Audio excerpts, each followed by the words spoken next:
দেখুন কি বললো, the area of a rhombus, the area of a rhombus, ঠিক আছে, the area of a rhombus, রম্বসের এরিয়াটা কত হচ্ছে, রম্বসের এরিয়াটা হচ্ছে 216 সেন্টিমিটার স্কোয়ার। রম্বসের এরিয়া কত হচ্ছে, রম্বসের এরিয়া হচ্ছে 216 সেন্টিমিটার স্কোয়ার।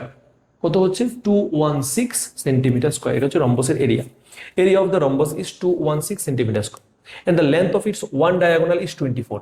একটা কর্ণের দৈর্ঘ্য কত হচ্ছে 24 centimetre. The perimeter of the rhombus almost, এমনই একটা অঙ্ক আমরা একটু আগে করছি, আমি সবকিছু বলে দিচ্ছি, বুঝিয়ে দিচ্ছি, আপনারা বাড়িতে করবেন, ঠিক আছে, এটা বাড়ির জন্য আমি বুঝিয়ে দিচ্ছি সবকিছু।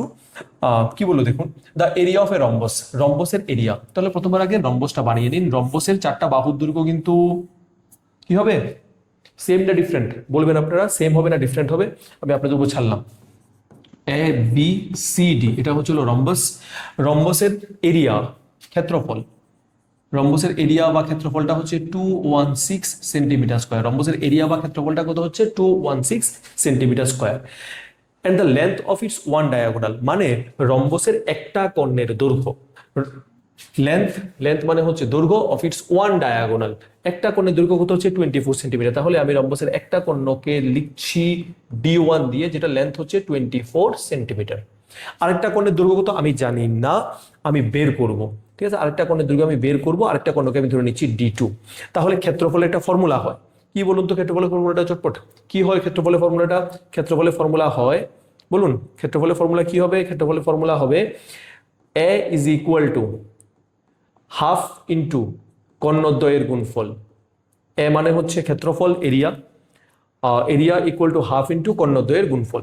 তাহলে একটা কর্ণের দৈর্ঘ্য আপনাকে দিয়ে দিয়েছে, ক্ষেত্রফল আপনাকে দিয়ে দিয়েছে, ক্ষেত্রফল বা এরিয়া আপনাকে দিয়ে দিয়েছে, ক্ষেত্রফল বা এরিয়া আপনাকে দিয়ে দিয়েছে, তাহলে এটাও পেয়ে গেলেন, এটাও পেয়ে গেলেন, D1টাও পেয়ে গেলেন। তাহলে এখান থেকে আপনি D2 মানে দ্বিতীয় কোণের যে দৈর্ঘ্যটা হবে সেটা বের করতে পারবেন, অবশ্যই বের করতে পারবেন। দ্বিতীয় কোণের দৈর্ঘ্যটা যদি বেরিয়ে যায় তাহলে আপনাকে তারপর বের করতে হবে বাহুর দৈর্ঘ্য। রম্বসের প্রত্যেকটি বাহুর দৈর্ঘ্য আপনাকে বের করতে হবে। আচ্ছা, রম্বসের প্রত্যেকটি বাহুর দৈর্ঘ্য আপনি কি করে বের করবেন, একটা ফর্মুলা আমি পড়িয়েছিলাম, বাহুর দৈর্ঘ্য is equal to half into root under কর্ণদ্বয়ের বর্গের স্কয়ার, সরি ভুল বলছি, কর্ণদ্বয়ের বর্গের রুট করতে হবে, বর্গের রুট। তাহলে কর্ণদ্বয়, একটা কর্ণ হচ্ছে D1 তার বর্গ করলাম, প্লাস তারপর আরেকটা কোণ হচ্ছে D2 তারও বর্গ করলাম, বর্গদ্বয়ের যোগফল করলাম, যোগফলকে রুট করব, মানে সিম্পল এটা হচ্ছিল তার